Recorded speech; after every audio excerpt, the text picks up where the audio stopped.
আসসালামু আলাইকুম সুপ্রিয় চিকিৎসক ভাই বোনেরা, আজকে আপনাদের এই একাডেমিক সেশনে আমাদের সাথে উপস্থিত আছেন আমাদের মেডিসিনের খুব জনপ্রিয় একজন মেন্টর। আপনারা সারা বাংলাদেশের যারা যারা আছেন সবাই স্যারকে চিনেন, মোহাম্মদ আবু বকর সিদ্দিক স্যার। আবু বকর সিদ্দিক স্যার আপনারা জানেন যে মেডিসিনের খুব জনপ্রিয় একটা বই, হৃদম্বের লেখক। এবং ইতিমধ্যে আপনারা যারা স্যারের এর আগের একটা ক্লাস আমাদের এখানে করেছেন তারা জানেন যে স্যার কত চমৎকার ক্লাস নেন। স্যার আজকে হ্যান্ড এক্সামিনেশন নিয়ে এই ক্লাসটা নেবেন। এই ক্লাসটা দুইটা পার্টে হবে। আজকে প্রথম পার্টটা স্যার নেবেন এবং পরবর্তী আমরা ডেট জানিয়ে দিব, পরবর্তী দ্বিতীয় পার্টটা নেবেন। তো আমরা সম্মানিত স্যারকে ক্লাস শুরু করার জন্য অনুরোধ জানাচ্ছি। আসসালামু আলাইকুম স্যার। আসসালামু আলাইকুম, ধন্যবাদ জেনেসিস অনলাইন ইউনিভার্সিটি আজকে আর একটা ক্লাস নেওয়ার সুযোগ করে দেওয়ার জন্য। তো আজকে আমাদের টপিক হচ্ছে importance of hand examination in clinical medicine. তো এটা আমি আসলে দুইটা ভাগে ভাগ করছি, একটা লেকচার অনেক বড় হয়ে যায়, এই জন্য আজকে পার্ট 1 নিচ্ছি, আর হয়তো সপ্তাহখানেক পরে আরেকটা ক্লাস নেওয়ার চেষ্টা করব পার্ট 2। তো যাই হোক, যারা আমার সাথে এই ক্লাসে যুক্ত হচ্ছেন সবাইকে স্বাগতম জানাচ্ছি। তো আমরা সবাই জানি যে একটা পেশেন্ট ডায়াগনোসিস করার জন্য প্রত্যেকটা স্টেপই ইম্পর্টেন্ট, যেমন history taking, physical examination, investigation, সবগুলা পার্টি ইম্পর্টেন্ট। তবে আমাদের দেশে হিস্ট্রি টেকিং এবং ফিজিক্যাল এক্সামিনেশন এই দুটার গুরুত্ব অনেকখানি বেশি ডেভেলপ কান্ট্রির চেয়ে। কারণ ডেভেলপ কান্ট্রি, উন্নত দেশ, তারা অনেকটা ইনভেস্টিগেশন ডিপেন্ডেন্ট, কিন্তু আমাদের দেশে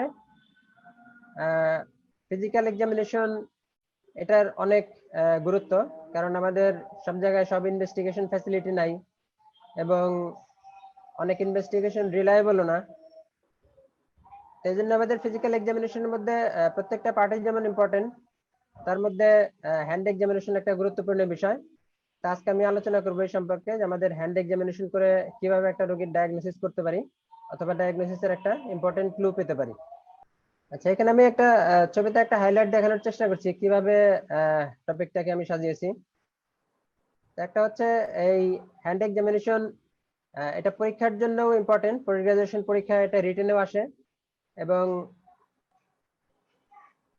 ভাইবা তো ধরা হয়, এবং ক্লিনিক্যাল যে পরীক্ষা থাকে ওই পরীক্ষার মধ্যেও কিন্তু এটা ধরা হয় যে হ্যান্ড এক্সামিনেশন করে আমরা কি কি ডিজিজ ডায়াগনোসিস করতে পারি, অথবা স্পেসিফিক কোনো টপিক পরীক্ষার মধ্যে আসতে পারে যে কার্ডিওভাস্কুলার সিস্টেমের জন্য হ্যান্ড এক্সামিনেশন করে আমরা কি কি পেতে পারি, অথবা নিউরোলজিক্যাল কি কি এক্সামিনেশন মানে হ্যান্ডে কি কি সাইন পেতে পারি।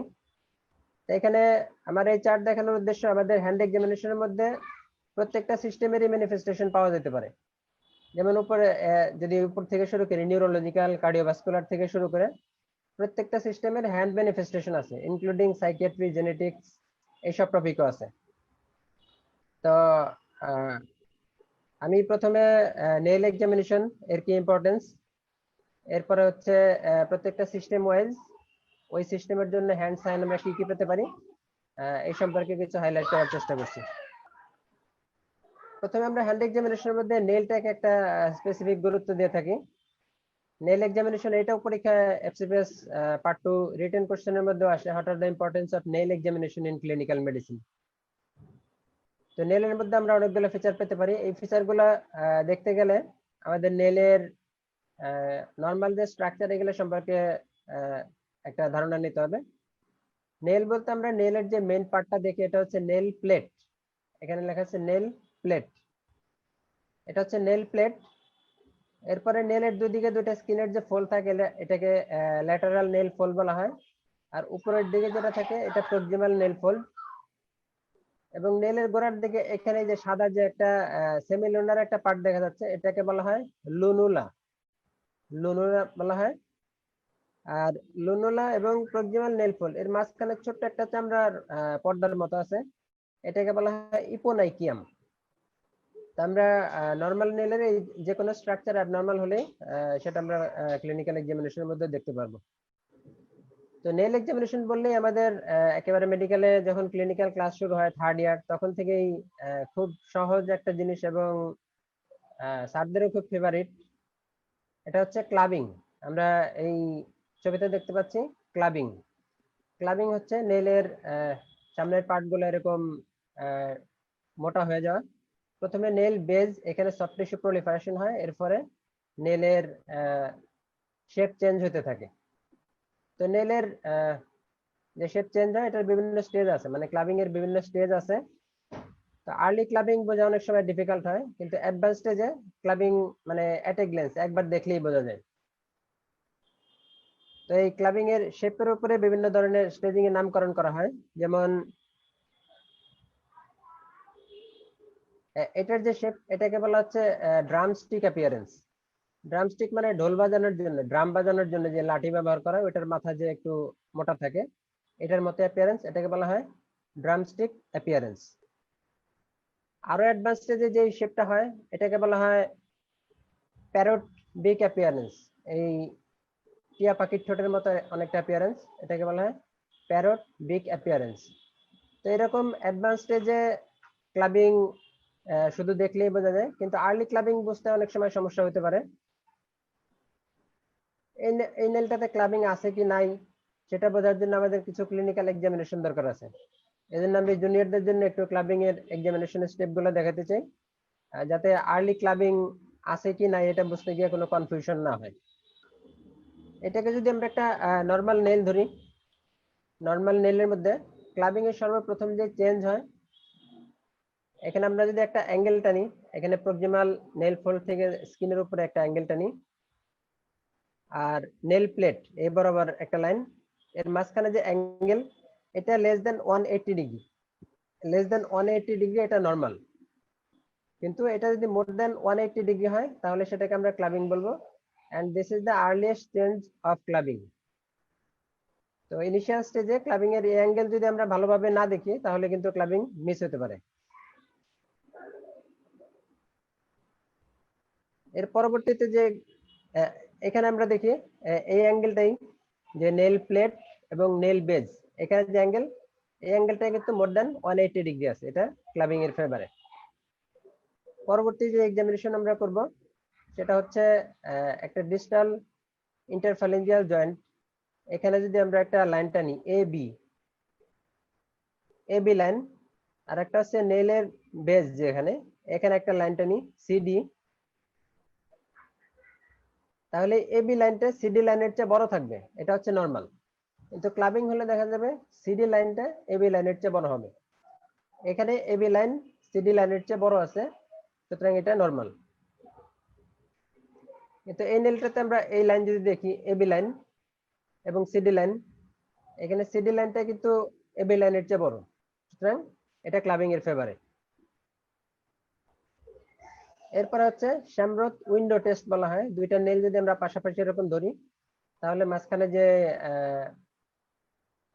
এরকম একটা উইন্ডো দেখা যায়, যদি দেখা যায় তাহলে সেটা ক্লাবিং না, আর এখানে এরকম ধরলে যদি মাঝখানে কোনো উইন্ডো না দেখা যায় তাহলে সেটা ক্লাবিং এর ফেভারে। এরপরে ফ্লাকচুয়েশন টেস্ট করতে হয়। তো আমরা যদি এই টেস্ট গুলা করি তাহলে আর্লি ক্লাবিং গুলো বুঝতে আমাদের সমস্যা হবে না। তো ক্লাবিং এর কজ পরীক্ষার সময় হরহামেশাই ধরা হয়।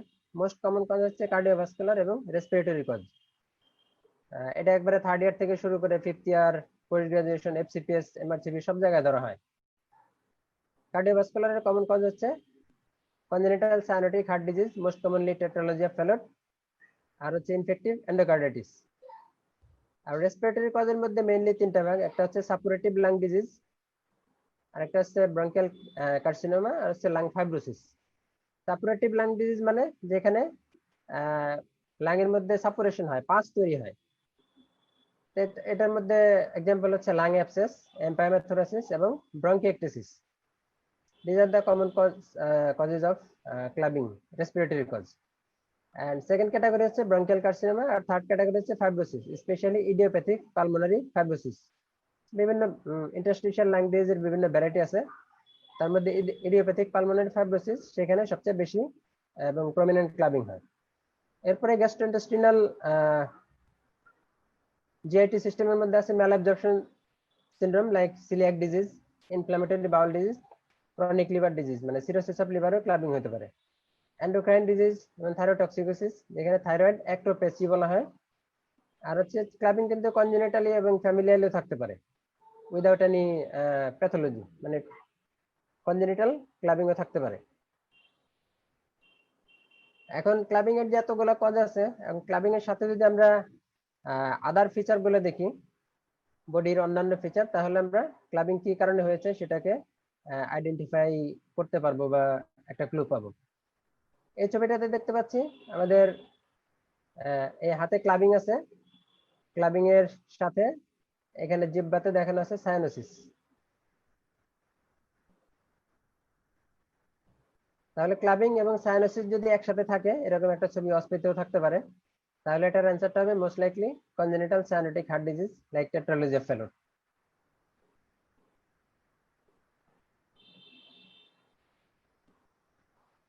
এখানে যে ছবিটা দেখতে পাচ্ছি ওই আগের ছবিটার মতোই কাছাকাছি, কিন্তু পোস্ট গ্রাজুয়েশন পরীক্ষায় যদি অস্পিতেটা থাকে তাহলে 4টা ফাইন্ডিং বলতে হবে। 4টা ফাইন্ডিং কি কি? একটা হচ্ছে ক্লাবিং আছে, আঙ্গুল দেখে বোঝা যাচ্ছে ক্লাবিং আছে। এরপরে লিপ দেখে বোঝা যাচ্ছে এখানে সায়ানোসিস আছে। সায়ানোসিস, এই যে একটু ব্লুইশ ডিসকালারেশন বা ব্ল্যাকিশ, এটা হচ্ছে সায়ানোসিস। আর এখানে কনজাংটিভাল কন্ডিশন মানে পলিসাইথেমিয়ার একটা ফিচার, এবং এজ এ হোল পুরো ফেসটাই ইরাইদেমেটাস মনে হচ্ছে পলিসাইথেমিয়ার জন্য। তাহলে এই ফাইন্ডিং গুলো একসাথে থাকলে এটাও likely congenital cyanotic heart disease.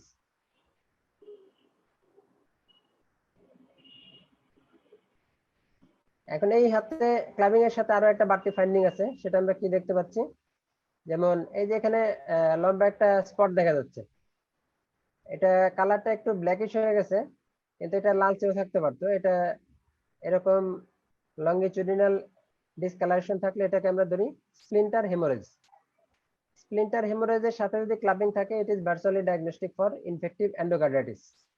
Splinter হেমোরেজের অনেক কজ আছে, যেমন ব্লিডিং ডিসঅর্ডার হতে পারে, থ্রম্বোসাইটোপেনিয়া, এরপরে লিউকেমিয়া, ট্রমা, এগুলো তো হতে পারে। কিন্তু এইসব কজে কিন্তু ক্লাবিং হবে না। ক্লাবিং এবং স্প্লিন্টার হেমোরেজ একসাথে থাকলে likely this is infective endocarditis. এই নেলটাতে দেখতে পাচ্ছি আমরা যে নেলের মাঝখানে ডিপ্রেসড, এটা হচ্ছে স্পুন শেপ নেল, এটাকে বলা হচ্ছে কলোনাইকিয়া। কলোনাইকিয়া, কলোনাইকিয়া যদি আমরা ফিজিক্যাল এক্সামিনেশনে পেয়ে যাই, এটা almost all cases due to iron deficiency anaemia. তো পরীক্ষার সময় জিজ্ঞেস করলে একটা কথাই বলতে হবে, আয়রন ডেফিসিয়েন্সি অ্যানিমিয়া।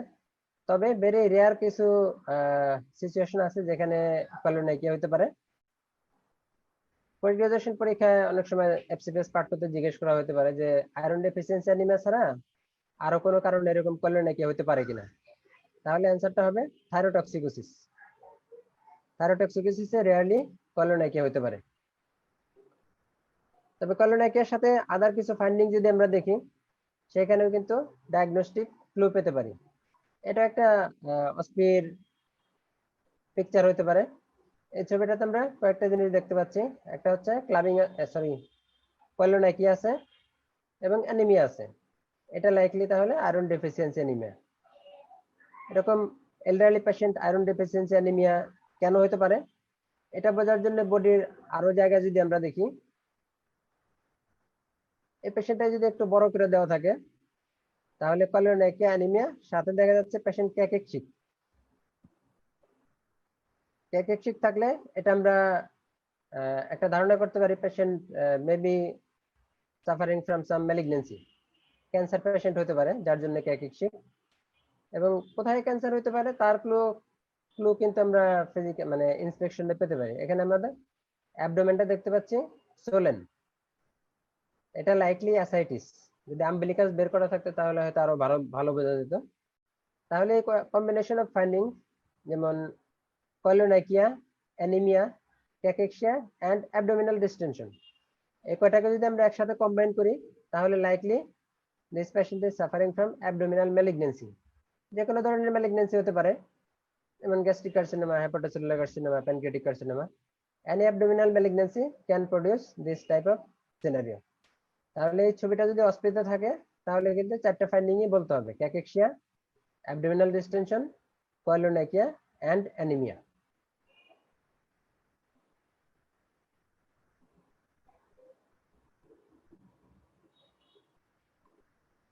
এই নেলটাতে আমরা দেখতে পাচ্ছি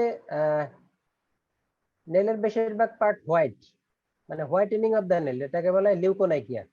লিউকো মানে হচ্ছে সাদা, আর নাইকিয়া মানে হচ্ছে নেল। নেল যখন সাদা হয়ে যায় সেটাকে বলা হয় লিউকোনাইকিয়া। তো লিউকোনাইকিয়াতে যেটা মেনলি হয়, আমাদের যে লুনুলা থাকে, আমরা বলছিলাম নেলের গোড়ার দিকে একটা সেমিলুনার একটা সাদা জায়গা থাকে, সেই যে সাদা জায়গাটা কিন্তু এখানে দেখা যাচ্ছে না, সেই সাদাটাই এক্সটেন্ড করে পুরো নেলটা সাদা হয়ে গেছে। এই কন্ডিশনটা হচ্ছে লিউকোনাইকিয়া। লিউকোনাইকিয়ার মেইন কজ হচ্ছে হাইপো অ্যালবুমিনেমিয়া। ব্লাডের অ্যালবুমিন যদি কোনো কারণে কমে যায়, যেমন সিরোসিস অফ লিভার হতে পারে, অথবা নেফ্রোটিক সিনড্রোম অর ম্যালঅ্যাবজর্পশন সিনড্রোম, এসব কারণে লিউকোনাইকিয়া হতে পারে।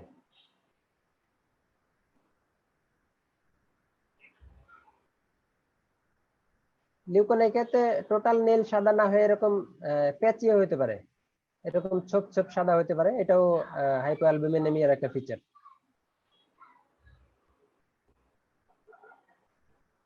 এই নেলটাতে আমরা দেখি, আমরা যে লুনুলার কথা বলছিলাম, লুনুলা নরমালি যে সেমি লুনার থাকে, এখানে কিন্তু সেমি লুনার না হয়ে এটা ট্রায়াঙ্গুলার দেখা যাচ্ছে।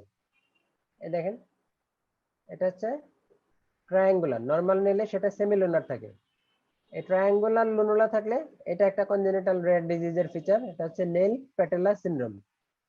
নেল প্যাটেলা সিনড্রোম নাম দেখে বোঝা যাচ্ছে এখানে একটা কনজেনিটাল ডিজিজ, যেখানে নেল অ্যাবনর্মাল থাকবে এবং প্যাটেলা অ্যাবনর্মাল থাকে, মানে স্ট্রাকচারালি আন্ডার ডেভেলপ থাকে, এর সাথে আদার কিছু বনি অ্যাবনর্মালিটি থাকে, বোন গ্রোথ কম থাকে। এই কন্ডিশনটাকে বলা হয় নেল প্যাটেলা সিনড্রোম। তাহলে এই ডিজিজের একটা ইম্পর্টেন্ট ফিচার আমরা নেলে পেতে পারি, এটা হচ্ছে ট্রায়াঙ্গুলার লুনুলা। আচ্ছা, যারা দেখতে পাচ্ছেন এরা কমেন্টের মধ্যে মনে হয়, মানে আমি কিছু জিজ্ঞেস করলে লিখতে পারবেন কে? আচ্ছা, এখানে অবশ্য লেখাই আছে। এই লাইনটাকে বলা হয় নেলের মাঝখানে একটা ডিপ্রেসড পার্ট দেখা যাচ্ছে। এরকম যদি নেলের মাঝখানে ডিপ্রেসড থাকে এক মাথা থেকে আরেক মাথা পর্যন্ত, এটাকে বলা হয় বিউস লাইন। এই যে নিচে লেখা আছে views line. Views line indicate করে যে নেলের নর্মাল যে গ্রোথ হয়, এই গ্রোথটা একটা জায়গায় এসে যদি অ্যারেস্ট হয়ে যায়, অ্যারেস্ট হয়ে কিছুদিন নেল গ্রোথ হলো না, এরপরে আবার গ্রো করা শুরু করে, মানে যে ইনসাল্ট ছিল সেটার ভালো হয়ে যাওয়ার পরে, তাহলে এরকম মাঝখানে ডিপ্রেসড হবে। তাহলে বিউস লাইন ইন্ডিকেট করে একটা রিসেন্ট সিভিয়ার ইলনেস। আমাদের যে কোনো ক্রিটিক্যাল ইলনেসে কিন্তু নেলের গ্রোথ হ্যাম্পার্ড হতে পারে। তাহলে নেলের গ্রোথ যখন মানে ক্রিটিক্যাল ইলনেসের জন্য স্টপ থাকবে, এবং ক্রিটিক্যাল ইলনেস যদি ভালো হয়ে যায়, ভালো হয়ে যাওয়ার পরে আবার নেলটা গ্রো করা শুরু করবে, তখন এই যে যেখানে অ্যারেস্ট হয়েছিল সেখানে একটা ডিপ্রেসড লাইন থাকতে পারে, এটা হচ্ছে বিউস ইলনেস। তাহলে এটার ইম্পর্টেন্স হচ্ছে ইট indicates recent acute illness.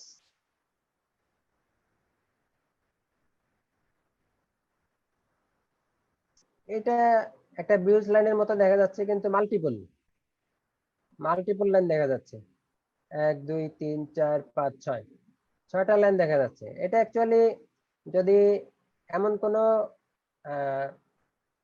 Condition হয় যেটা কয়েকদিন পর পর ইনসাল্ট করছে, আবার ভালো হয়ে যাচ্ছে, আবার ইনসাল্ট, তাহলে কিন্তু এরকম হতে পারে। এটা অ্যাকচুয়ালি একটা ক্যান্সার কেমোথেরাপির পেশেন্ট, যখন কেমোথেরাপি দেওয়া হয় ওই সময় নেলটা গ্রোথ স্টপ থাকে, কেমোথেরাপি শেষ করলে আবার গ্রো করা শুরু করে, পরের সাইকেল যখন দেওয়া হয় তখন আবার নেলের অ্যারেস্ট, মানে গ্রোথ অ্যারেস্ট হয়। এভাবে প্রত্যেকটা সাইকেলে তার এরকম বিউজ লাইন ডেভেলপ করছে। তাহলে এরকম থাকলে একটা ইন্ডিকেশন থাকতে পারে যে পেশেন্ট মানে রিকারেন্ট, মানে কেমোথেরাপির বিভিন্ন সাইকেল পাচ্ছে, এরকম বোঝা যেতে পারে।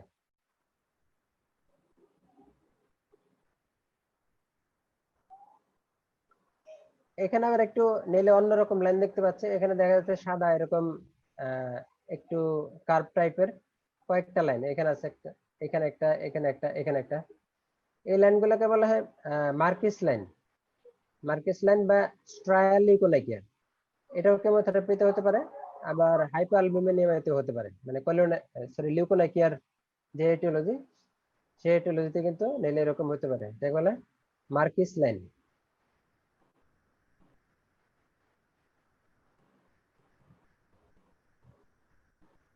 এখানে যে ছবিটা দেখা যাচ্ছে এটা খুবই একটা কমন কন্ডিশন। নেলের যে বেজ থাকে, এই বেজের দিকে ইনফেকশন, মেইনলি ফাঙ্গাল ইনফেকশন অথবা ব্যাকটেরিয়াল ইনফেকশন হতে পারে। এটাকে বলা হয় প্যারোনাইকিয়া। প্যারোনাইকিয়া এটা একটা সার্জারি ডিপার্টমেন্টের কমন কন্ডিশন, প্যারোনাইকিয়া।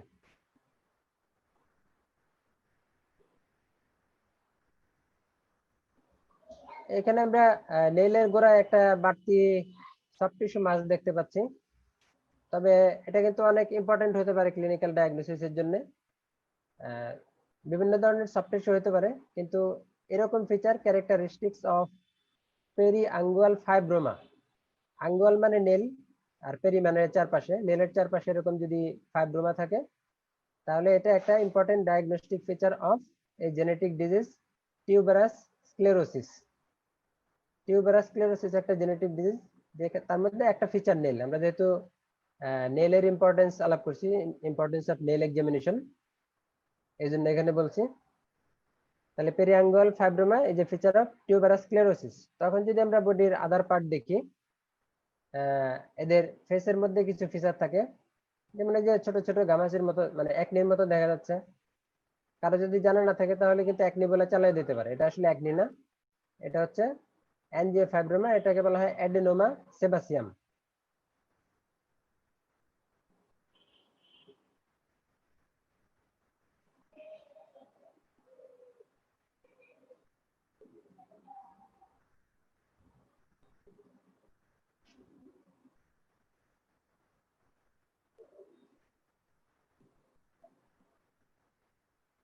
অ্যাডেনোমা সেবাসিয়াম, এই যে ছোট ছোট স্পট দেখা যাচ্ছে।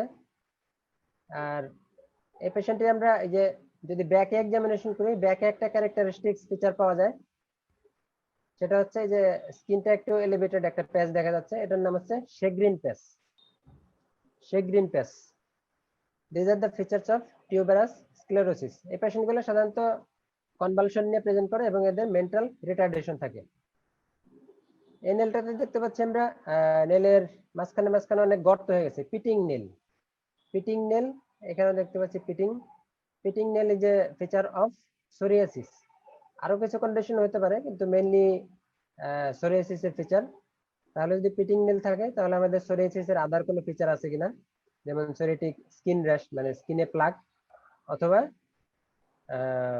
কোনো আর্থ্রাইটিস আছে কিনা, সোরিয়াটিক আর্থ্রাইটিস আছে কিনা, এই জিনিসগুলো দেখতে হবে। এবং নেল ফিচার রিউমাটয়েড আর্থ্রাইটিস থেকে সোরিয়াটিক আর্থ্রাইটিস ডিফারেন্সিয়েট করার জন্য একটা important point nail examination. Rheumatoid আর্থ্রাইটিসে নেলটা হেলদি থাকে, আর সোরিয়াটিক আর্থ্রাইটিসে নেলে পিটিং থাকে, থাকতে পারে আর কি, সবসময় যে থাকবে সেরকম না, থাকতে পারে, তবে থাকলে ডায়াগনস্টিক সোরিয়াটিকের জন্য।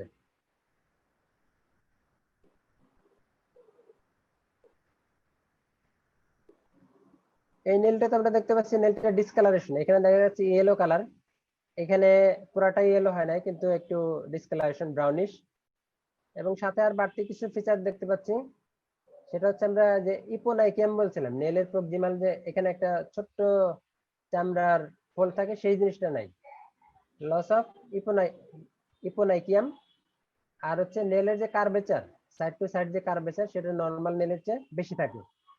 এরকম নেল থাকলে এটা হচ্ছে diagnostic for yellow nail syndrome, একটা congenital disease, yellow nail syndrome.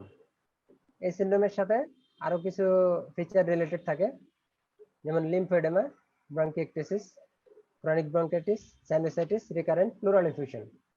তাহলে এটা একটা পোস্ট গ্রাজুয়েশন হসপিটাল কোশ্চেন হতে পারে, এরকম একটা নেল দিয়ে একটা সিনারিও দিয়ে দিল, patient suffering from recurrent pleural effusion, what may be the diagnosis. তাহলে সেখানে বলতে হবে yellow nail syndrome.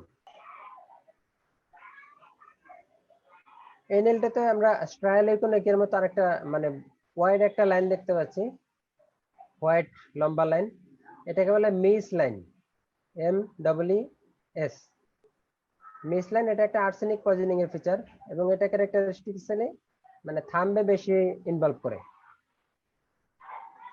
Arsenic poisoning এর পাওয়া যেতে পারে, এরকম থাকলে আমরা আর্সেনিক পয়জনিং এর আদার ফিচার আছে কিনা সেগুলো দেখতে হবে, যেমন স্কিনের মধ্যে ছোট ছোট ডিপিগমেন্টেশন থাকতে পারে, রেইন ড্রপ ডিপিগমেন্টেশন বলা হয়, সেগুলো আছে কিনা দেখতে হবে।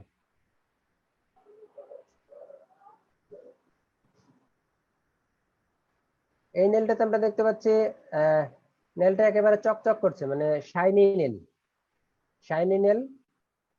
এটা অনেক সময় নেইলের মধ্যে শাইনার ইউজ করা অনেকে সেই জন্য হতে পারে, কিন্তু আমরা যেহেতু নেইলের এক্সামিনেশনের ইম্পর্টেন্স বলছি, ডিজিজের সাথে রিলেশন ধরতে গেলে শাইনি নেল ইন্ডিকেট করে ক্রনিক প্রোরাইটাস, ক্রনিক ফ্রিকশন যদি হয় নেলের সাথে বডির কোনো পার্টের, তাহলে কিন্তু এরকম শাইনি হতে পারে।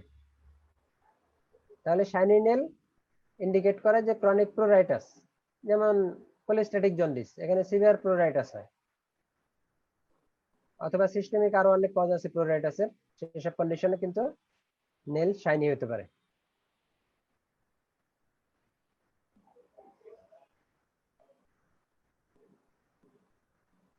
এই নেলটাতে আমরা দেখতে পাচ্ছি প্রক্সিমাল নেল ফোল্ড, এখানে ইরাইদেমা এবং কিছু টেলাঞ্জেকটেশিয়ার মতো দেখা যাচ্ছে।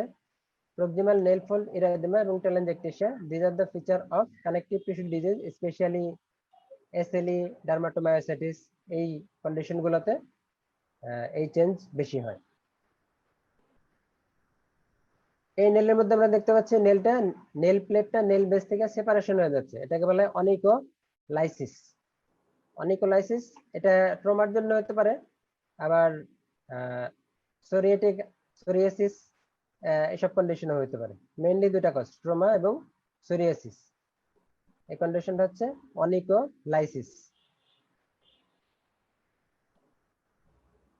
এই নেলটা আমরা দেখতে পাচ্ছি যে নেলের মাথাগুলো মানে কেমন খাওয়া খাওয়া মনে হচ্ছে। এটা আসলে ফিচার অফ বাইটেন নেল, মানে বিটেন নেল। অনেকের নখ কামড়ানোর অভ্যাস থাকে, বিশেষ করে যাদের অ্যাংজাইটি থাকে তারা কিন্তু সারাক্ষণ নখ কামড়াতে থাকে। তাহলে এরকম নেল যদি আমরা দেখি, তাহলে একটা ধারণা পেতে পারি patient may be suffering from generalised anxiety disorder. এখানে আমরা আগের নেলের চেয়ে কিছুটা ডিফারেন্স দেখতে পাচ্ছি, মানে পুরো নেলটাই কেমন যেন একটু ইয়ে মনে হচ্ছে, মানে ব্রিটেল, মানে একটু ধরলেই মনে হয় ভেঙে যাবে এরকম মনে হচ্ছে। Brittle nail, brittle nail is a feature of, মানে ভিটামিন ডেফিসিয়েন্সি হতে পারে অথবা ট্রমাতেও হতে পারে। ভিটামিন ডেফিসিয়েন্সি, আয়রন, জিঙ্ক এগুলার ডেফিসিয়েন্সির জন্য ব্রিটেল নেল হতে পারে।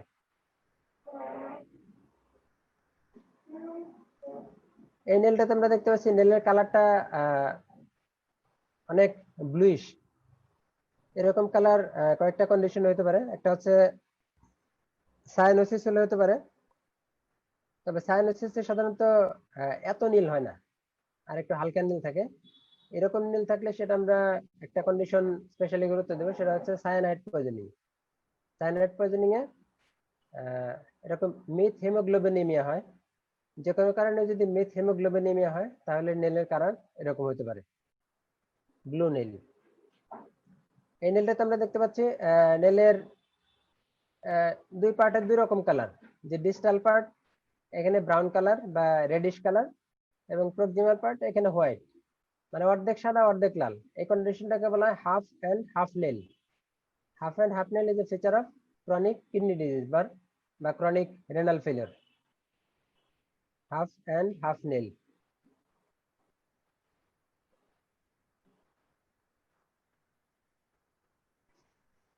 এখানে আমরা দেখতে পাচ্ছি নেলটা আন্ডার ডেভেলপড বা হাইপোপ্লাস্টিক নেল বলা হয়। হাইপোপ্লাস্টিক নেল কনজেনিটাল যে কোনো কারণে হতে পারে, তবে এটা একটা characteristics features of Turner syndrome. Turner সিনড্রোমে এরকম হাইপোপ্লাস্টিক নেল থাকতে পারে। এই নেলটাতে আমরা দেখতে পাচ্ছি নেলের যে লুনুলা এই পার্টটাতে একটা ব্লুইশ ডিসকালারেশন। এরকম থাকলে আমরা সন্দেহ করব যে নেলের নিচে একটা তার নেবাস মানে মেলানোমা ডেভেলপ করছে, এটাকে বলে সাব আঙ্গুয়াল নেবাস। তাহলে মেলানোমা বডির বিভিন্ন অ্যাটিপিক্যাল জায়গায় হতে পারে, তার মধ্যে একটা হচ্ছে under surface of the nail.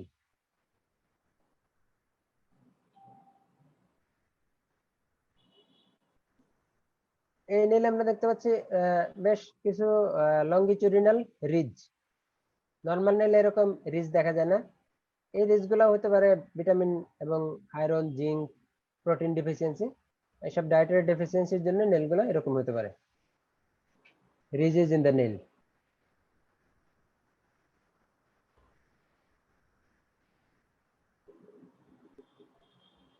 এই নেলে আমরা দেখতে পাচ্ছি তার নেলগুলা অনেক বড়। এই বড় যে কেউ মানে সে ইচ্ছা করে রাখছে সেটা কিন্তু না। এই নেলটা আসলে এত থিক এবং হার্ড, যেটাকে কোনো কিছু দিয়ে কাটা যায় না, নেল কাটার বা যে কোনো কিছু দিয়ে কাটা যায় না, কাটতে না পারার ফলে নেলটা এরকম বড় হয়ে যায়। এটার নাম হচ্ছে অনিকো গ্রাইফোসিস। এটা একটা জেনেটিক কন্ডিশন।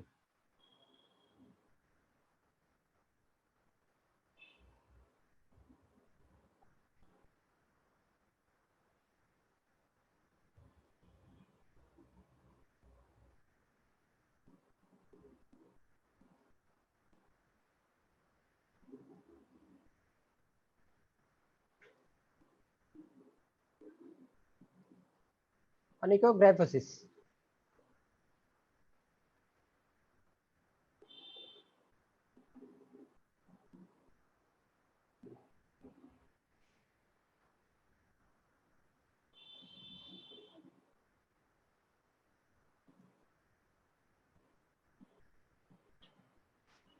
আচ্ছা, তখন আমরা নেইলের পার্টটা দেখলাম, নেইল এক্সামিনেশনের কি কি ইম্পর্টেন্স সেটা আমরা দেখলাম। এখন আমরা চলে যাচ্ছি নিউরোলজিক্যাল ডিজিজ, মানে নিউরোলজিক্যাল ডিজিজের হ্যান্ড ম্যানিফেস্টেশন কি কি হতে পারে সে সম্পর্কে আমরা দেখব। আচ্ছা, এখানে আমরা নিউরোলজিক্যাল এক্সামিনেশনের মধ্যে প্রথমে যেটা দেখি, ইন্সপেকশনে কোনো ওয়াস্টিং আছে কিনা। এই পেশেন্টের আমরা হাতটা যদি ভালো করে দেখি, তাহলে দেখতে পাচ্ছি যে জেনারেলাইজড ওয়াস্টিং, পেশেন্টের থিনার এমিনেন্স, হাইপোথিনার এমিনেন্স দুই হাতেই ওয়াস্টেড, বাম হাতে বেশি ওয়াস্টেড। এবং উল্টা দিক থেকে যদি দেখি, তাহলে এখানে মানে মিডিয়াল ল্যাটারাল সব সাইডে তার মাসেল ওয়াস্টেড, এবং মাঝখানে যে যে ডিপ্রেসড হয়ে গেছে এগুলোকে বলা হয় ডরসাল গাটারিং। তাহলে wasting of the small muscles of the hand with dorsal guttering, এরকম যদি জেনারেলাইজ থাকে তাহলে তার ডিফারেনশিয়াল ডায়াগনোসিস, এটা কিন্তু প্রিগ্রাজুয়েশন পরীক্ষায় খুব কমনলি ধরা হয়, এবং শর্ট কেসের মধ্যেও এই কেসগুলো থাকে, ওখানে জিজ্ঞেস করা হয়। কমন কজ হচ্ছে motor neuron disease, syringomyelia, Charcot Marie Tooth disease, peripheral neuropathy involving ulnar nerve and median nerve. এরপরে কিছু মায়োপ্যাথিতে হতে পারে, যেমন মায়োটনিক ডিস্ট্রফি। এছাড়া arthritis, rheumatoid arthritis, cervical spondylosis, degenerative cervical spondylosis এবং বাইল্যাটারাল সার্ভাইকাল রিড, এইসব কন্ডিশনে বাইল্যাটারাল ওয়াস্টিং হতে পারে। তবে যদি ইউনিল্যাটারাল ওয়াস্টিং হয় তাহলে তার ডিফারেনশিয়াল ডায়াগনোসিস কিন্তু আবার আলাদা হবে।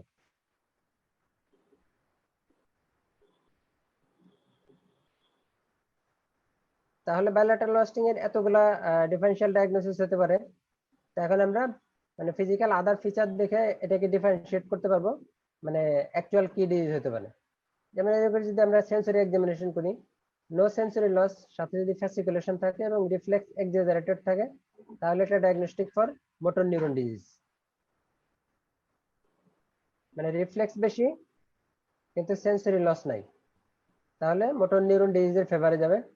আবার সেন্সরি লস নাই কিন্তু রিফ্লেক্স অ্যাবসেন্ট, অ্যারিফ্লেক্সিয়া, তাহলে পিওর মোটর নিউরোপ্যাথি যেগুলো আছে সেগুলো চিন্তা করতে পারি, যেমন chronic lead poisoning, Charcot Marie Tooth ডিজিজের কিছু ভ্যারাইটি আছে শুধু পিওর মোটর হয়, সেগুলোতে হতে পারে।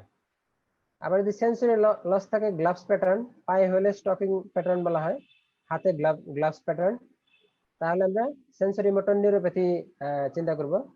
যেমন অনেক কারণে হতে পারে, diabetes mellitus, CIDP, alcohol intake. আরেকটা হচ্ছে ডিসোসিয়েটেড সেন্সরি লস যদি হয়, ডিসোসিয়েটেড মানে only pain and temperature sensation loss. এই হাতটাতে আমরা দেখতে পাচ্ছি যে প্রথম হাতের সাথে যদি কম্পেয়ার করি, তাহলে এই হাতে যে ওয়াস্টিং, ডান হাত কিন্তু তার নরমাল আছে, তো বাম হাতে ওয়াস্টিং, বাম হাতের মিডিয়াল এবং ল্যাটারাল দুই পার্টি ওয়াস্টিং আছে।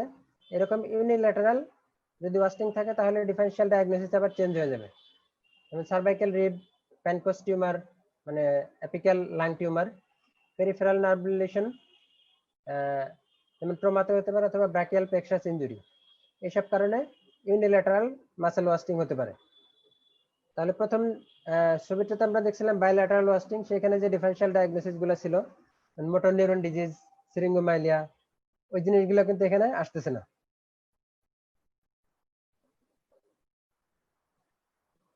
এই ছবিটা আবার আরেকটু অন্যরকম।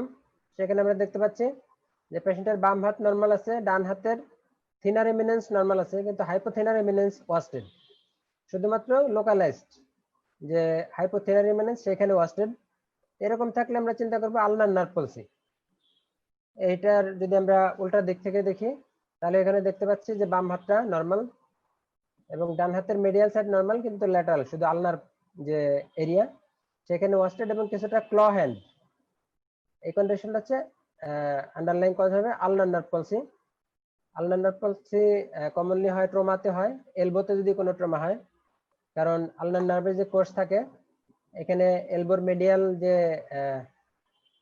কন্ডাইল থাকে সেটার পিছন দিয়ে পাস করে, এখানে ট্রমার জন্য হতে পারে, অথবা লেপ্রোসি, আদার অনেক কারণে হতে পারে। এবং পরীক্ষার সময় যদি এরকম একটা শর্ট কেস থাকে হাতের ওয়াস্টিং শুধু আলনার এরিয়াতে, তাহলে কিন্তু আলনার নার্ভ থিকেনিং আছে কিনা, মানে এলবোতে আলনার নার্ভ থিকেনিং আছে কিনা সেটা দেখা কিন্তু বাধ্যতামূলক, দেখতেই হবে। এই ছবিতে আমরা দেখতে পাচ্ছি যে হাতটা ডরসিফ্লেক্স করতে পারছে না, মানে নিচের দিকে পড়ে আছে, ড্রপ হয়ে আছে, এটাকে বলা হয় wrist drop. Wrist drop is a feature of radial nerve palsy. Radial nerve পলসির কমন কজ আমরা কোর্স হিসাবে যদি চিন্তা করি, ব্রাকিয়াল প্লেক্সাস থেকে অরিজিন হওয়ার পরে এই যে হিউমেরাসের শ্যাফট এখানে গিয়ে টুইস্টেড হয়, একটু প্যাচ মেরে তারপরে হাতের এখানে পাস করে, হাতের যে থাম্বের ডরসাল পার্ট এখানে সাপ্লাই দেয়। তাহলে এটার কমন কজ হচ্ছে ইনজুরি ইন দা এই মানে আর্মে যদি কোনো ইনজুরি হয়, বিশেষ করে fracture, shaft of the humerus যদি ফ্র্যাকচার হয়, এবং এটা অর্থোপেডিক স্যারদের ফেভারিট কোশ্চেন যে shaft of the humerus, shaft of the হিউমেরাসে যদি ফ্র্যাকচার হয় তাহলে কোন নার্ভ ইনজুরি হওয়ার সম্ভাবনা, এটার অ্যান্সার হবে রেডিয়াল নার্ভ। রিস্ট ড্রপ মানে যে একেবারে নিচের দিকে ড্রপ হয়ে থাকবে সেটা নাও হতে পারে। ইনএবিলিটি টু ডরসিফ্লেক্স, এটাও রিস্ট ড্রপের মধ্যে পড়ে। এই পেশেন্টটাকে ডরসিফ্লেক্স করতে বলা হয়েছে রিস্টে, ডান হাতটা করতে পারছে কিন্তু বাম হাত করতে পারছে না, এটা সোজা হয়ে আছে, এটাও রিস্ট ড্রপ, এটা ইন্ডিকেট করে রেডিয়াল নার্ভ পলসি। তো আমরা যদি আরো ক্লোজলি দেখি এটার আন্ডারলাইন কোনো কজ পাওয়া যায় কিনা, একটু বড় করে দেখি, এখানে কোনো ক্লু পাওয়া যাচ্ছে কেন রেডিয়াল নার্ভ ইনজুরি, এটা আমরা ভালো করে দেখলে দেখবো এখানে একটা স্কার মার্ক আছে, এটা ইন্ডিকেট করে তার এখানে একটা ইনজুরি ছিল এবং সেটা অপারেশন করা হয়েছে মেবি। তাহলে হসপিটালে যদি এরকম একটা কোশ্চেন থাকে তাহলে এই আলনা রিস্ট ড্রপের কজ কি হতে পারে, তখন কিন্তু স্কার দেখে বের করতে হবে এটা due to trauma in the arm. এটা হচ্ছে তাহলে রিস্ট ড্রপ। এই ছবিতে আমরা দেখতে পাচ্ছি একেবারে কমপ্লিট ক্ল। কমপ্লিট ক্ল মানে যখন আলনার নার্ভ এবং মিডিয়ান নার্ভ দুই পাশের ডিস্ট্রিবিউশনে যখন মাসেল ওয়াস্টিং হয় বা উইকনেস ডেভেলপ করে তখন কিন্তু কমপ্লিট ক্ল হয়, আর শুধু আলনার পার্ট ওয়াস্টেড থাকলে সেটাকে বলা হয় আলনার ক্ল। তাহলে এখানে যখন এরকম একেবারে গ্রস ক্লয়িং থাকবে জেনারেলাইজড কমপ্লিট ক্ল, ডিফারেনশিয়াল ডায়াগনোসিসটা অনেক ন্যারো হয়ে যায়।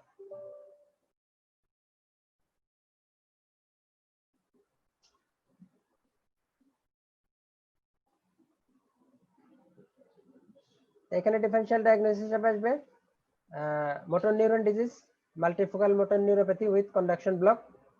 তবে পেরিফেরাল নিউরোপ্যাথির আদার কজগুলো আসতে পারে, মেইনলি এই দুইটা ডিবি এরকম হাতের যদি অ্যাপিয়ারেন্স থাকে। এই হাতটাতে আমরা ক্ল হ্যান্ড দেখতে পাচ্ছি, কিন্তু বাড়তি কিছু ফিচার দেখা যাচ্ছে। বাড়তি ফিচার কি দেখা যাচ্ছে, এখানে স্কিন গুলো তার অ্যাবনর্মাল, স্কিনের এখানে কিছু হাইপোপিগমেন্টেড এরিয়া আছে। আর একটু অন্য ভিউ যদি দেখি, এখানে ক্ল হ্যান্ড কিন্তু সাথে তার স্কিনে হাইপোপিগমেন্টেড প্যাচ আছে। হাইপোপিগমেন্টেড প্যাচ থাকলে আমরা সাসপেক্ট করব patient may be suffering from leprosy, এবং এটা অ্যাকচুয়ালি লেপ্রোসির কেস। তো পরবর্তী স্টেপ আমাদের এক্সামিনেশনে যেটা করতে হবে যে হাইপোপিগমেন্টেড প্যাচ যেটা দেখা যাচ্ছে এটা অ্যানাস্থেটিক কিনা, মানে সেন্সেশন দেখতে হবে, যদি অ্যাবনর্মাল সেন্সেশন থাকে এটা ডায়াগনস্টিক ফর লেপ্রোসি।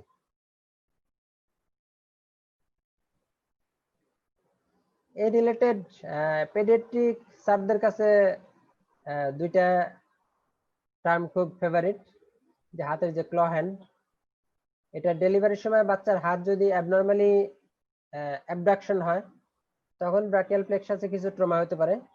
এবং অ্যাডাল্টে একইভাবে দেখানো হয়েছে, কেউ যদি উপর থেকে পড়ে যাওয়ার সময় ধরো পড়ে যাচ্ছে, তখন যদি গাছের একটা ডাল বা যে কোনো কিছু শক্ত করে ধরে তখন তার হাত ফোর্সফুল অ্যাবডাকশনের ফলে ব্রাকিয়াল প্লেক্সাসের T1 এবং C8 এখানে তার লিশন হতে পারে, তখন হাতের এরকম অ্যাপিয়ারেন্স হতে পারে। এটাকে বলা হয় Klumpke's paralysis. Klumpke's paralysis indicates injury to the lower trunk of brachial plexus, মানে T1 and C8। আর যদি আপার পার্টে ইনভলভ হয়, C5-6 লেভেলে যদি ইনভলভ হয়, তাহলে হাতের প্যাটার্নটা হবে এরকম, মানে এক্সটার্নালি রোটেটেড অ্যাবডাক্টেড। এই কন্ডিশনটাকে বলা হয় আর্টস পলসি। এটার আর একটা নাম আছে, সেটা হচ্ছে ওয়েটার স্টিপ পজিশন অথবা পুলিশ টিপ পজিশনও বলে। ওয়েটাররা টিপ নেওয়ার জন্য হাতটা এরকম বাঁকা করে হয়তো এক সময় দিত, সেটা থেকে নাম হয়েছে ওয়েটার টিপ পজিশন। তাহলে আর্টস প্যারালাইসিস এবং ক্লাম্পিস প্যারালাইসিস এটা পেডিয়াট্রিক বিভাগের জন্য ফেভারিট কোশ্চেন।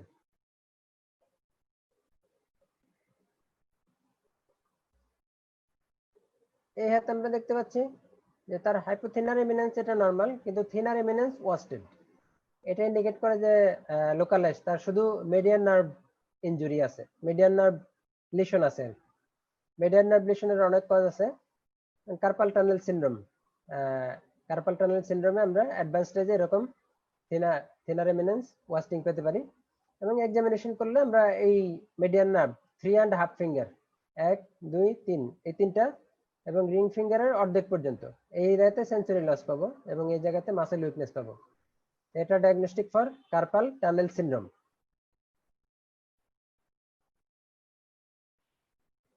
তো এরকম পেলে আমরা পরবর্তী স্টেপ যে এক্সামিনেশন করি, একটা হচ্ছে টিনেল সাইন। রিস্টের এই মিডিয়ান নার্ভ যে শীতের নিচ দিয়ে পাস করে, ওই শীতের উপরে এরকম ট্যাপ করা হয়। ট্যাপ করলে নার্ভটা স্ট্রেসিং হওয়ার কারণে পেশেন্ট নার্ভের ডিস্ট্রিবিউশন বরাবর টিংলিং সেন্সেশন ফিল করতে পারে, এটাকে বলা হয় টিনেল সাইন। আর এই ছবিতে দেখানো হচ্ছে ফ্যালেন্স সাইন। ফ্যালেন্স মানে হাত দুটা যদি এই পজিশনে করা হয় তাহলে নার্ভের স্ট্রেসিং হয়, সেখানে মিডিয়ান নার্ভ বরাবর টিংলিং ফিল করতে পারে, এটাকে বলা হয় ফ্যালেন্স সাইন অথবা রিভার্স প্রেয়ার সাইন। সোজাভাবে ধরলে প্রেয়ার সাইন আর উল্টা দিকে ধরলে reverse prayer sign. Carpal tunnel syndrome পরীক্ষার হলে যদি থাকে, বিশেষ করে এমআরসিপি পরীক্ষায় কিন্তু কার্পাল টানেল সিনড্রোম খুব কমনলি থাকে এমআরসিপিতে। তো সেখানে স্কার মার্ক থাকতে পারে। স্কার মার্ক এরকম ছোট স্কার মার্ক থাকলে এটা বোঝা যাবে এন্ডোস্কোপিক সার্জারি, আর যদি বড় স্কার থাকে তাহলে ওপেন সার্জারি। এখানে এসসিসিটিআর এটার মানে হচ্ছে short stitchless endoscopic carpal tunnel release surgery.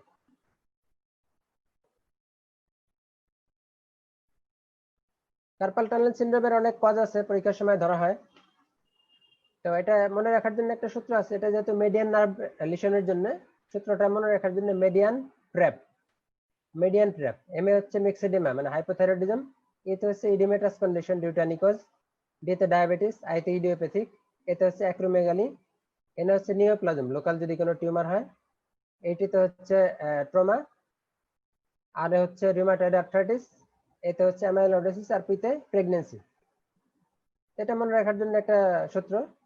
তবে কমন কজ হচ্ছে hypothyroidism, diabetes, acromegaly and rheumatoid arthritis, এই চারটে হচ্ছে কমন কজ। তাহলে আমরা হ্যান্ড এক্সামিনেশন করে এরকম তিনটা নার্ভের লিশন কিভাবে আলাদা করতে হয় মোটামুটি একটা ধারণা পেলাম। মিডিয়াল নার্ভ এখানে যদি লিশন হয় তাহলে আমরা medial 3.5 finger, thumb, index finger, middle finger আর রিং ফিঙ্গারের অর্ধেক এই এরিয়াতে সেন্সরি লস এবং মাসেল পাওয়ার কম পাবো। যদি আলনার নার্ভ হয় তাহলে লিটল ফিঙ্গার এবং রিং ফিঙ্গারের ল্যাটারাল হাফ। আর রেডিয়াল নার্ভ হলে এই থাম্বের বেজ এই বরাবর অ্যাবনরমালিটি পাবো। তাহলে ইন্সপেকশনের মাধ্যমে আমরা একটা ধারণা পেতে পারি এটা কি মিডিয়ান নার্ভ নাকি আলনার নার্ভ না রেডিয়াল নার্ভ লিশন নাকি কম্বাইন্ড লিশন। হাতের মধ্যে আমরা নিউরোলজিক্যাল আরো কিছু টেস্ট করতে পারি, এখানে ছোট্ট একটা ভিডিও আছে, আমরা একটু দেখি।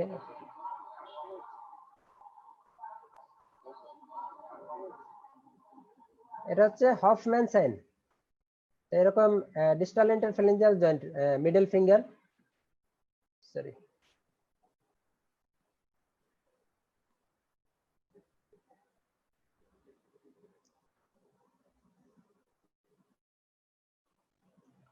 তাহলে Hoffmann sign is a feature of upper motor neuron lesion. এখানে ডিস্টাল ইন্টারফ্যারেঞ্জিয়াল জয়েন্ট এইভাবে যদি আমরা মুভ করি তাহলে দেখা যায় আদার যে ফিঙ্গার গুলো আছে মানে থাম্ব এবং আদার ফিঙ্গার তারা একসাথে হয়ে যাবে এরকম হবে।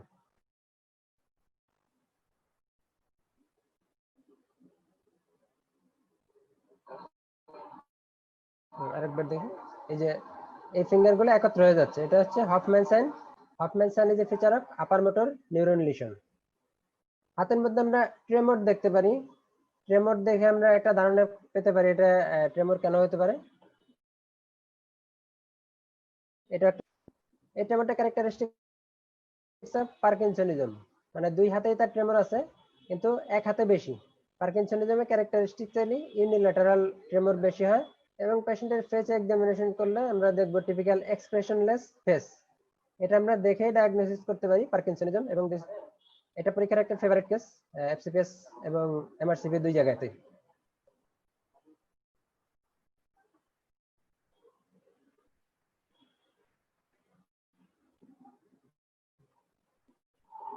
এখানে একটা ট্রেমর দেখানো আছে বাইল্যাটারাল পার্কিনসনিজমের। এখানে আমরা আরেকটা হাত দেখি, অনেক সময় যে হ্যান্ড গ্রিপ যদি স্লো রিল্যাক্সেশন হয় মানে ঠিক মতো খুলতে পারে না, এটা একটা ডিজিজের জন্য ডায়াগনস্টিক, সেটা হচ্ছে মায়োটনিক ডিস্ট্রফি। এবং হ্যান্ডশেক করার পরে হাত কিন্তু আর সহজে ছাড়তে পারে না। পরীক্ষার সময় একটা ফেভারিট কোশ্চেন থাকে স্যারদের, what are the disease diagnosed by handshake. Handshake করে ঠিক কি কি ডিজিজ ডায়াগনোসিস করা যায়, তার মধ্যে একটা হচ্ছে মায়োটনিক ডিস্ট্রফি। এটা একটু ভিডিওটা দেখি দেখা যায় কিনা। এটা মুভ করার পরে ছাড়তে বলা হলে সে ছাড়তে পারছে না, অনেক কষ্টে সময় নিয়ে ছাড়তে হয়। এবং এখানে যদি আমরা এরকম ট্যাপ করি তাহলে এই জায়গাটা ডিপ্রেসড এবং মাসেল কন্ট্রাকশন হয়, এটাকে বলে পারকাশন মায়োটোনিয়া। এবং এদের ফেস দেখলে দেখবো একটু ইলংগেটেড ফেস, মুখটা ওপেন থাকে। পার্শিয়াল টোসিস হতে পারে, এই পেশেন্টের হয়তো এখনো ডেভেলপ করে নাই, ভবিষ্যতে হয়তো করবে। পার্শিয়াল টোসিস এবং frontal baldness, this are the features of myotonic dystrophy. তা ভিডিওটা আরেকবার একটু দেখি।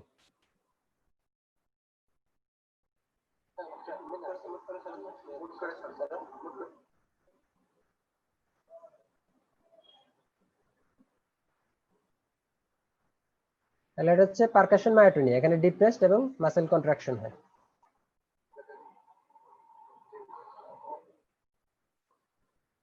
এরপর আসি আমরা কার্ডিওভাস্কুলার সিস্টেম। কার্ডিওভাস্কুলার সিস্টেমের জন্য আমরা হাতে কি কি ম্যানিফেস্টেশন পেতে পারি।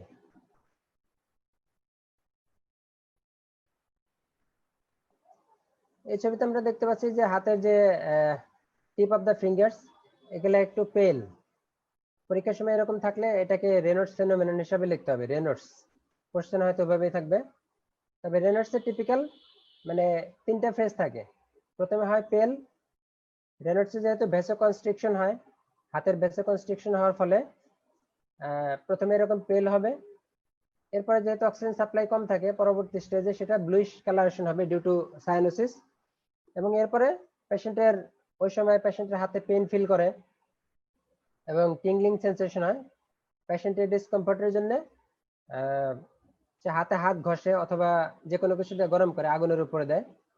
যখন ব্লাড সাপ্লাই রিস্টোরেশন হয় তখন সেটা আবার রেডিশ কালারেশন হয়, মানে সিকোয়েন্সিয়াল কালার চেঞ্জ। এটা একটা ফিচার অফ রেনল্ডস ফেনোমেনন।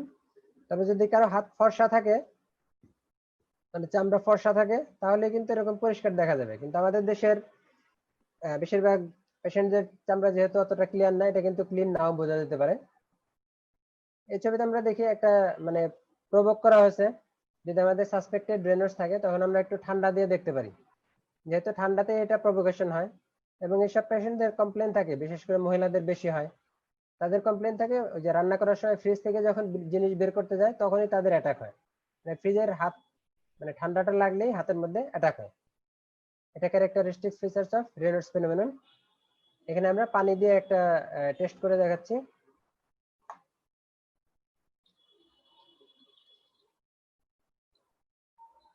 এখানে দেখা যাচ্ছে হাতের যে আঙ্গুলের যে মাথাগুলো অলরেডি কিন্তু পেল বোঝা যাচ্ছে হাতের অন্য জায়গার তুলনায়।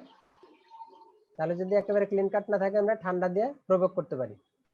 তো রেনল্ডস এর কজও পরীক্ষার সময় ধরা হয়, দুই ভাগে ভাগ করলে একটা আছে রেনল্ডস ডিজিজ, প্রাইমারি যেটা আন্ডারলাইন কোনো কজ পাওয়া যায় না সেটা হচ্ছে রেনল্ডস ডিজিজ, আর সেকেন্ডারি কজ যেমন স্ক্লেরোডার্মা, এসএলই, ডার্মাটোমাইসিটিস, এমসিটিডি, জোগ্রেন সিনড্রোম, এগুলো হচ্ছে সেকেন্ডারি কজ। তবে আমরা বেড সাইডে কিছু টেস্ট করতে পারি এটা প্রাইমারি না সেকেন্ডারি রেনল্ডস, এর জন্য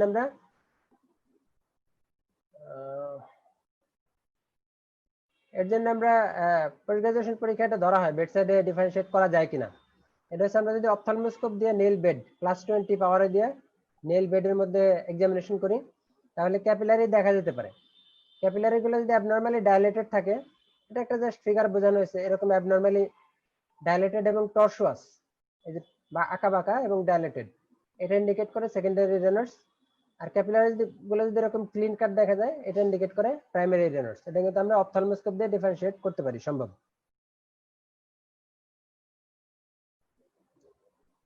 কারণ প্রাইমারি রেনল্ডসটা অনেকটা বেনাইন, এটার তেমন কোনো সমস্যা হয় না, শুধুমাত্র কোল্ড এক্সপোজার যদি প্রিভেন্ট করতে পারি তাহলে ভালো থাকবে। কিন্তু সেকেন্ডারি রেনল্ডস হলে আন্ডারলাইন কজ সেটা বের করে তার ট্রিটমেন্ট করতে হবে, কারণ এখানে অনেক রিস্ক আছে, হাতে গ্যাংগ্রিন হতে পারে সেকেন্ডারি রেনল্ডস। এই পেশেন্টটা আসছে হ্যান্ড পেন নিয়ে। হ্যান্ড পেন নিয়ে আমরা যদি ক্লোজ অবজারভেশন করি তাহলে দেখতে পাবো কিছু কালার চেঞ্জ আছে, কালার চেঞ্জ আছে। কোন হাতে কালার চেঞ্জ বোঝা যাচ্ছে? আমার স্টুডেন্টরা মনে হয় দেখতেছে মানিকগঞ্জ কর্নেল মালিক মেডিকেলের, একজন একটু কমেন্টের মধ্যে লেখা দেখি কোন হাতে কালার চেঞ্জ।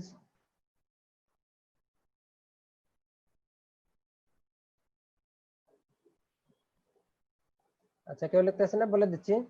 এটা হচ্ছে ডান হাতের তুলনায় বাম হাতের এই সবগুলো আঙ্গুল দেখা যাচ্ছে একটু কালচে হয়ে গেছে, ব্লুইশ কালারেশন। এরকম থাকলে এবং হ্যান্ড পেন থাকলে আমরা এটা ধরে নিতে পারি একটা ডিজিটাল ইস্কেমিয়া। তো হইদুল ইসলাম লিখছে লেফট, ঠিক আছে, ওরা বুঝতে পারছে লেফট সাইডেড। তাহলে পরবর্তী স্টেপ হবে আমাদের পালস এক্সামিনেশন, পালস অ্যাবসেন্ট আছে কিনা এবং অ্যাট্রিয়াল ফিব্রিলেশন আছে কিনা। কারণ অ্যাকিউট লিম্ব ইসকেমিয়া হলে এটা একটা ইমার্জেন্সি, যদি 6 ঘন্টার মধ্যে ব্লাড সাপ্লাই রিস্টোরেশন করা না যায় তাহলে কিন্তু সেখানে পার্মানেন্ট ড্যামেজ হতে পারে।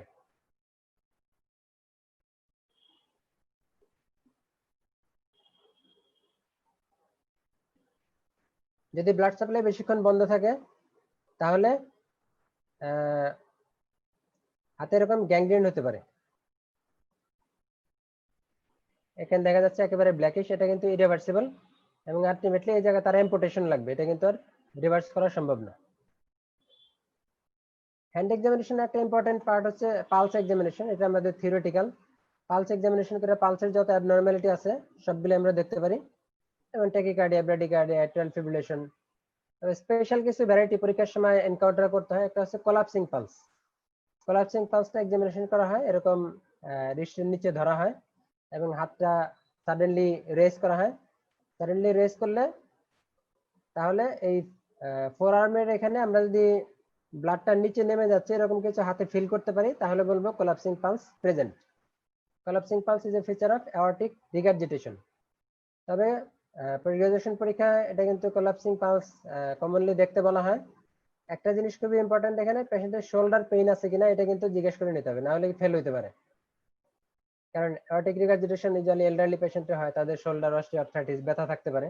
ব্যথা থাকলে কিন্তু কোলাপসিং পালস টেস্ট করা যাবে না। আচ্ছা, পালসের আর ডিটেলস এখানে না বললাম, পালসের সবকিছু আমরা এক্সামিনেশন করে পেতে পারি। এই হাতটাতে কি দেখা যাচ্ছে আমাদের স্টুডেন্টরা? কেউ বোঝে না, একটু লেখো দেখি। আচ্ছা ঠিক আছে, বলে দিচ্ছি। এখানে কয়েকটা অ্যাবনরমাল জিনিস দেখা যাচ্ছে, নেল ফোল্ড, ইনফার্ক্ট। আর কিছু দেখা যাচ্ছে? নেলে কোনো অ্যাবনরমালিটি দেখা যাচ্ছে? নেলে ইনফ্যাক্ট না, এখানে নেলে যে লঙ্গিচুডানাল যে যে দাগ দেখা যাচ্ছে এটা কি? এটা হচ্ছে splinter haemorrhage. Splinter haemorrhage, yes, Osler node. একজন লিখছে অসলান নোড, ঠিক আছে। এই যে ইন্ডেক্স ফিঙ্গারে এখানে যে একটা লাল সোয়েলিং এর মতো দেখা যাচ্ছে, এখানে দেখা যাচ্ছে এগুলো হচ্ছে অসলান নোড। আর এই যেখানে বড় যেটা দেখা যাচ্ছে এটা হচ্ছে জ্যানুয়েলেশন। এই ফিচার গুলো একসাথে থাকলে কোনটা কিভাবে বুঝলাম, এটা ডিটেলস এক্সামিনেশনের ব্যাপার আছে। তো আমরা ইন্সপেকশনে মোটামুটি ধারণা করতে পারি এটা স্প্লিন্টার হেমোরেজ, অসলার নোড এবং জ্যানুয়েলেশন একসাথে আছে। এই তিনটা জিনিস একসাথে থাকলে এটা diagnostic for infective endocarditis. Infective endocarditis.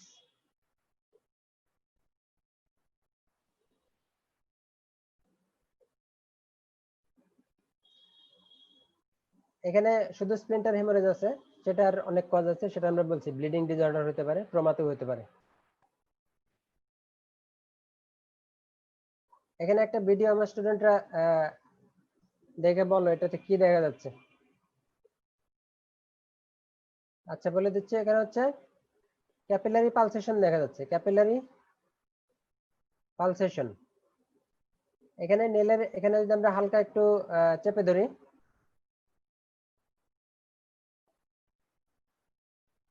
হালকা একটু চেপে ধরলে দেখা যাবে যে একবার সাদা হচ্ছে আবার লাল হচ্ছে, এটা হচ্ছে ক্যাপিলারি পালসেশন।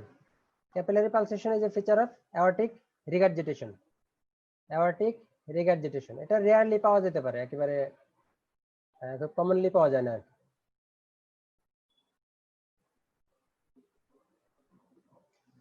এই ছবিতে আমরা দেখতে পাচ্ছি যে ডান হাত বাম হাতের চেয়ে অনেক ফুলে গেছে, সোয়েলিং, ইউনিল্যাটারাল সোয়েলিং।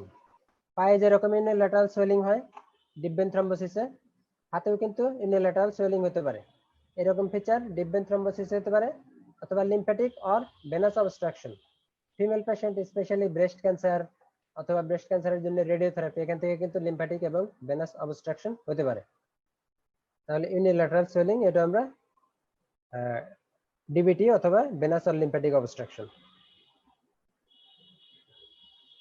এরপর হচ্ছে রেসপিরেটরি সিস্টেম। এর মধ্যে কিছু অ্যাবনরমালিটি আমরা ক্লাবিং এর কথা অলরেডি বলছি, সাপোরেটিভ লাং ডিজিজ হতে পারে, অথবা ব্রঙ্কিয়াল কার্সিনোমা, অথবা lung fibrosis, interstitial lung disease.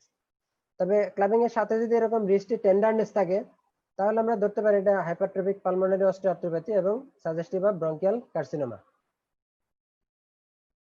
আমরা ফ্ল্যাপিং ট্রেমর দেখতে পারি, রেসপিরেটরি ফেলিওর আছে কিনা সেটার জন্য। ফ্ল্যাপিং ট্রেমর দেখার জন্য হাতটা এরকম ধরতে হয়, রিস্টটা কক ব্যাক করে ধরতে হয় এবং পজিশনে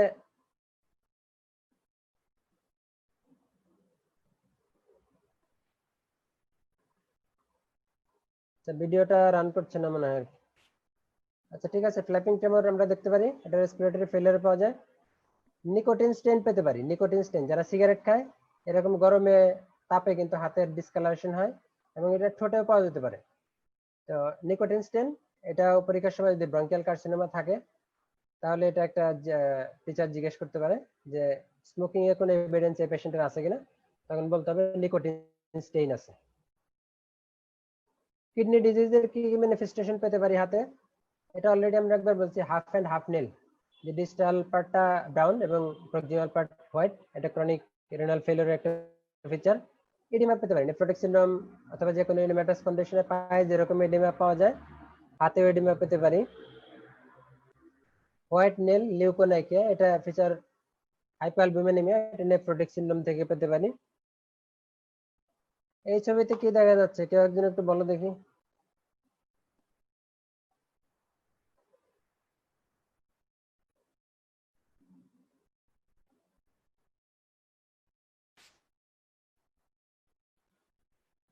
আচ্ছা এখানে যেটা দেখা যাচ্ছে, এইখানে একটা পাংচার মার্ক দেখা যাচ্ছে, আর এখানে একটা স্কার দেখা যাচ্ছে। তাহলে এই স্কার এবং পাংচার মার্ক এগুলো যদি একসাথে থাকে, আমরা ধরে নিতে পারি পেশেন্ট ইজ অন ডায়ালাইসিস।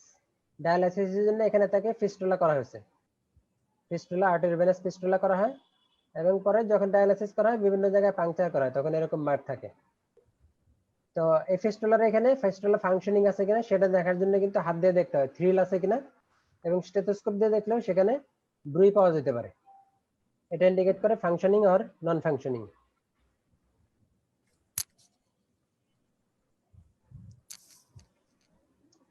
এটা কি হতে পারে রেনাল ডিজিজের ক্ষেত্রে? তার ফেসবুকে যাইতে একটু সময় লাগে, তো এই জন্য আনসার গুলো আসতে একটু দেরি হয়। হ্যাঁ তার ফেসবুকে তো মানে সাথে সাথে সম্প্রচারিত হয় না, এই জন্য আনসার গুলো আসতে দেরি হয়, সবাই কিন্তু আচ্ছা, একটু একটু পরে। ল্যাগিং হচ্ছে, ঠিক আছে আমি বলে যাচ্ছি, কারণ আমি বলার পরে কিছুক্ষণ পরে বোধহয় ওরা শুনতে পায় আর কি। জি sir. Wasif Chishti, very good. Uraemic frost, uraemic frost chronic renal ফেলারে যখন ইউরিয়া লেভেল অনেক বেশি থাকে তখন কিন্তু সোয়েটিং এর সাথে ইউরিয়া রিলিজ হয়, ইউরিয়াটা চামড়ার উপরে থাকে, এরপরে বাতাসে যখন পানিটা ভেসে চলে যায় শুধুমাত্র ইউরিয়া ক্রিস্টাল গুলো চামড়ার উপরে জমে থাকতে পারে, এটাকে বলে ইউরেমিক ফ্রস্ট। এটা feature of advance renal failure. এরপর আমরা জিআইটি এন্ড হেপাটোবিলিয়ারি সিস্টেম এটার কিছু দেখি কি অ্যাবনর্মালিটি পাওয়া যেতে পারে হ্যান্ড এক্সামিনেশনে। এখানে জন্ডিস অবভিয়াস, হাত যদি হলুদ হয়ে যায় জন্ডিস। পরীক্ষার সময় যখন এক্সামিনেশন করতে দেওয়া যায় এক্সামিন যে পেশেন্টের জন্ডিস আছে কিনা, তখন শুধু চোখ দেখলে কিন্তু হবে না, চোখ দেখতে হবে, under surface of the tongue দেখতে হবে, হাতও দেখতে হবে, হ্যাঁ, এবং পুরা বডির স্কিনই তার ইয়েলো হয়ে যেতে পারে যদি ফেয়ার স্কিন হয়। এটা হচ্ছে palmar erythema. Palmar erythema liver disease, chronic liver disease, specially alcoholic cirrhosis, সেখানে কিন্তু পামার ইরাইদেমা হতে পারে। পামার ইরাইদেমার আরো অনেক কাজ আছে, যেমন থাইরোটক্সিকোসিসে হয়, পলিসাইথেমিয়া রুব্রা বেরাতে হয়। তো আমরা ফিজিক্যাল আদার ফিচার দেখে ডিফারেন্সিয়েট করতে পারি এটা কোন ডিজিজের জন্য। হাতের মধ্যে এখানে দেখা যাচ্ছে একটা স্পাইডার, স্পাইডার সুপিরিয়র ভেনা কেবল যে কোনো টেরিটরিতে থাকতে পারে, তবে চেস্টে বেশি থাকে, চেস্ট এবং ব্যাক বেশি থাকে, এখানে হাতেও থাকতে পারে। এখানে একটা স্পাইডার দেখা যাচ্ছে, তবে এটা ক্লোজ ভিউ দেখলে এরকম দেখা যেতে পারে, মাঝখানে একটা ফিডিং ভেসেল, চারদিক দিয়ে মাকড়সার পায়ের মতো থাকে, এবং মাঝখানে ফিডিং ভেসেলকে যদি আমরা চেপে ধরি কোনো কিছু দিয়ে প্রেস করি তাহলে ফিডিং ভেসেল গুলো ডিসঅ্যাপিয়ার করবে। এটা হচ্ছে স্পাইডার নেভি। নর্মাল মানুষেরও 2-3টা স্পাইডার থাকতে পারে, তবে বেশি থাকলে এটা suggestive of chronic liver disease or cirrhosis. এখানে দেখা যাচ্ছে তার এই যে লিটল ফিঙ্গার, এখানে কন্ট্রাকচার, এখানে দেখা যাচ্ছে তার পামার ফাসাইটা থিকেন্ড হয়ে আছে, এই কন্ডিশনটাকে বলা হয় ডুপোট্রেন কন্ট্রাকচার। রিং ফিঙ্গারে কমনলি হয়, বাকি যে কোনো ফিঙ্গারে হতে পারে ডুপোট্রেন কন্ট্রাকচার। এটা কমনলি হয় মেকানিক্যাল মানে ট্রমার জন্য হয়, যারা রিপিটেড ফ্রিকশনে কাজ করে। আর লিভার ডিজিজের সাথে কোরিলেট করলে ক্রনিক লিভার ডিজিজে ডুপোট্রেন কন্ট্রাকচার হতে পারে একটা ফিচার। আচ্ছা, আজকে অনেক বলা হয়েছে, 1 ঘন্টার বেশি আমার মনে হয় কেউ কনসেন্ট্রেশন রাখতে পারবে না। আমার মনে হয় আজকের ক্লাস এই পর্যন্তই রাখি। আমাদের পরবর্তীতে আরো প্রত্যেকটা সিস্টেম হয় যেরকম ডেসক্রিপশন সাজিয়ে রেখেছি। আমি আশা করি মানে সপ্তাহখানেকের মধ্যে আরেকটা ক্লাস নেব, তখন এই বাকি সিস্টেমগুলো আলাপ করবো, rheumatology, haematology, endocrinology, dermatology, metabolic disease, genetic, nutritional, infectious disease and psychiatric disease. এইসব সিস্টেমের ক্ষেত্রে আমরা হ্যান্ড এক্সামিনেশন করে কি কি ইম্পর্টেন্স পেতে পারি সেটা আশা করি আমি পরের ক্লাসে আলাপ করতে পারবো। আজকে এ পর্যন্তই থাক। আশা করি যতটুকু আলাপ করলাম, কারো কোনো বুঝতে থাকলে এই ভিডিও পরে ইউটিউবে আপলোড করা থাকবে, সেখানে কমেন্টের মধ্যেও লিখে জানাতে পারবে, আমি সেটার উত্তর দেওয়ার চেষ্টা করব। আমাদের হ্যান্ড এক্সামিনেশনটা মানে ইম্পর্টেন্ট কি জন্য, এখানে ইম্পর্টেন্ট ক্লু পেতে পারি, এটা পরীক্ষার জন্য ইম্পর্টেন্ট এবং প্র্যাকটিক্যাল লাইফের জন্য ইম্পর্টেন্ট। তো সবাইকে ধন্যবাদ। জি স্যার, থ্যাংক ইউ স্যার, অসংখ্য ধন্যবাদ স্যার। আচ্ছা, প্যারোনাইকিয়া আর কজের মধ্যে কি শুধু ফাঙ্গাল ইনফেকশন মানে সার্জিক্যাল কন্ডিশন বলছেন, সেটা কি প্যারোনাইকিয়া হতে ফাঙ্গাল ইনফেকশন, ব্যাকটেরিয়াল ইনফেকশন, দুটোতেই হয়। Bacterial infection? ব্যাকটেরিয়াল আচ্ছা, স্টাফিলোকক্কাস অরিয়াসে হতে পারে। তার মানে আর আবার কোন ফাঙ্গাল, সিস্টেমিক ডিজিজের ক্ষেত্রে কি হয় মানে হ্যাঁ, ইনফেকশন? আর কোন সিস্টেমিক ডিজিজের ক্ষেত্রে কি হয় ইনফেকশন ছাড়া? না আর কোনো সিস্টেমিক ডিজিজ এরকম ডেসক্রাইব করা নেই, তো এখানে মেইনলি ইনফেকশন কারণে, জি, থ্যাংক ইউ ইনফেকশনের স্যার। মধ্যে ফাঙ্গাল এন্ড ব্যাকটেরিয়াল। জি স্যার, আচ্ছা, থ্যাংক ইউ স্যার। ঠিক আছে স্যার, আমরা নেক্সট ক্লাসের জন্য অপেক্ষায় থাকলাম স্যার। আপনার এই সময় অনুযায়ী আমাদেরকে জানাবেন ইনশাআল্লাহ, আমরা ওটা ঘোষণা দিয়ে সবাইকে জানিয়ে দেবো ইনশাআল্লাহ। সালাম আলাইকুম স্যার। আচ্ছা, তাহলে শেষ করে দেই, আল্লাহ হাফেজ। জি স্যার, জি স্যার, সালাম আলাইকুম স্যার।